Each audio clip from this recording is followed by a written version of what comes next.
더더욱이 성도 여러분, 말씀으로 시작하는 하루입니다. 오늘 10월 2일 금요일 본문은 로마서 8장 1절에서 11절까지의 말씀입니다.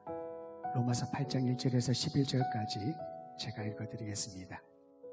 그러므로 이제 그리스도 예수 안에 있는 자에게는 결코 정죄함이 없나니 이는 그리스도 예수 안에 있는 생명의 성령의 법이 죄와 사망의 법에서 너를 해방하였습니다.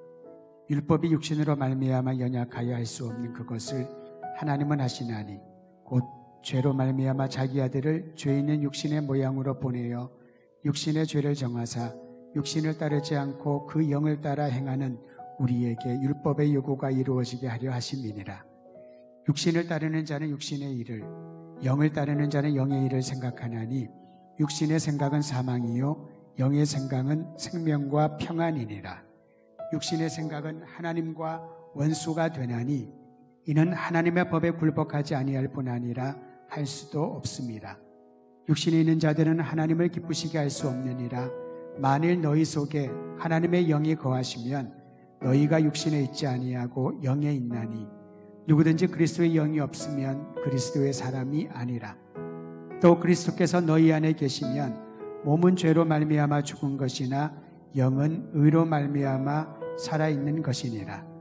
예수를 죽은 자 가운데서 살리신 이의 영이 너희 안에 거하시면 그리스도 예수를 죽은 자 가운데서 살리신 이가 너희 안에 거하시는 그의 영으로 말미암아 너희 죽을 몸도 살리시리라.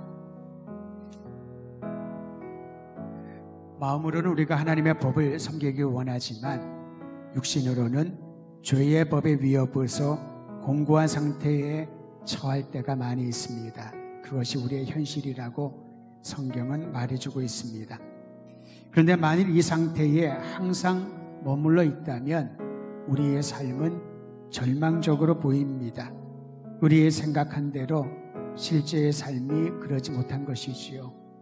하나님의 뜻에 순종하기를 원하는 마음은 간절하지만 현실 가운데 주님의 뜻을 거스리며 반복하여 살아간다면 참으로 참혹한 상태에 머물게 되는 것입니다. 그럼에도 불구하고 하나님의 말씀인 성경은 공고한 인생을 새롭게 하신다는 주님의 놀라운 약속을 선사하고 있습니다. 특히 로마서 8장 1절과 2절에 보면 약속하시기를 그리스도 예수 안에 있는 자에게는 결코 정죄함이 없다라고 말씀하십니다. 뿐만 아니라 그리스도 예수 안에 있는 자에게는 생명의 성령의 법이 죄와 사망의 법에서 자유케 하신다는 놀라운 약속을 허락해 주고 있습니다. 그렇기 때문에 더 이상 죄의 올무에 매여 살아가는 인생이 아니라 그리스도 예수 안에 자유함을 누리는 진정한 그리스도인의 삶을 살아가게 된다는 것이지요. 오직 그리스도 예수 안에 있는 자에게 주신 축복인 줄을 믿고 우리를 주님의 자녀 삼아 주시고 우리 안에 살아서 역사하시는 그리스도 예수 주님을 인하여 기뻐하며 찬양하는 오늘 하루가 되기를 원합니다. 율법은 육신의 잘못을 지적합니다. 무엇이 그런지를 계속해서 말해줍니다. 그런데 여러분, 잘못을 지적받았다고 해서 사람이 새로워지거나 변화되는 것은 아닙니다. 오히려 반복되는 지적으로 인하여 그가 귀를 막고 마음의 문을 닫을 때가 더 많이 있다라는 것이지요. 지적을 받으면 받을수록 자신의 약함을 발견하고 오히려 위축된 삶을 살 때가 있습니다.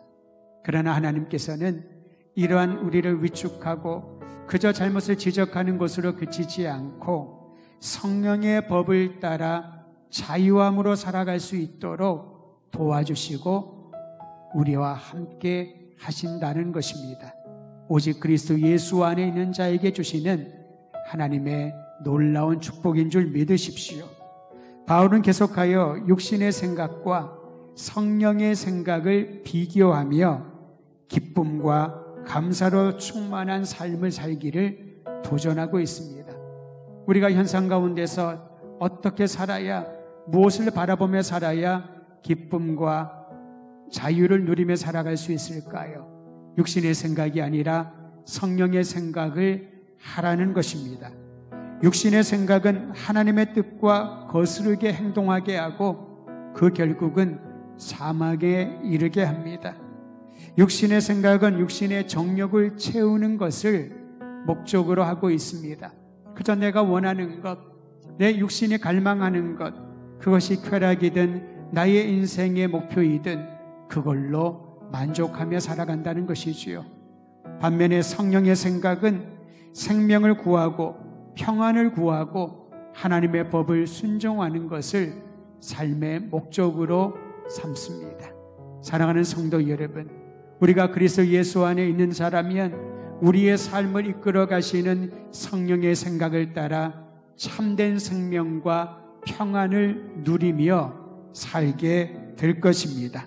성령의 생각을 하는 것은 그리스도인의 특징인 동시에 삶의 방식입니다. 5만 가지 생각을 한다는 얘기를 하곤 하지요. 그렇습니다, 여러분.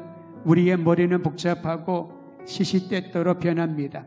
생각이 많아집니다. 물론 본인은 그렇게 말하고 싶지 않을 겁니다. 나는 단순하다고, 나는 복잡한 사람이 아니라고. 그런데 하루에 5만 가지 이상을 생각할 정도로 우리의 생각은 복잡하고 얽혀 있습니다. 육신의 생각에 매여 있으면 그렇게 된다는 것이지요. 반면에 성령의 생각은 우리가 당면하고 있는 모든 문제를 뛰어넘을 수 있도록 하나님의 거룩한 계획과 뜻에 대한 기대감을 갖게 하는 것입니다. 하나님의 뜻을 어떻게 알 수 있을까요? 그리스도 예수 안에서 그분을 닮아가는 이들에게 주님께서 하나님의 뜻이 무엇인지를 가르쳐 주십니다. 오늘 하루를 시작하면서 그리스도 예수 안에 있는 사람으로 주님 주시는 참된 기쁨 누리며 승리하기를 우리 주의 이름으로 축원드립니다. 기도하겠습니다. 좋으신 하나님 아버지, 우리를 불러주셔서 그리스도 예수 안에 있는 생명의 성령의 법으로 자유케 하심을 감사드립니다. 더 이상 죄의 법이, 육신의 법이 우리의 삶을 다스리지 않도록 오직 성령의 생각을 따라 하나님의 뜻에 순종하는 믿음의 사람들 되게 하여 주시옵소서.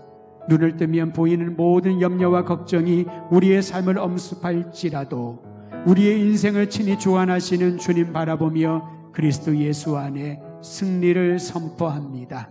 모든 문제를 해결해 주시고 우리의 방황하는 심령을 주의 올바른 길로 인도해 주시는 우리 주 예수 그리스도의 이름만을 구하며 살아갈 수 있는 더드림 가족들 되게 하여 주옵소서. 예수님의 이름으로 기도합니다. 아멘. 오늘도 그리스도 예수 안에 승리하는 복된 하루 되시기를 바랍니다. 주님의 이름으로 축복합니다.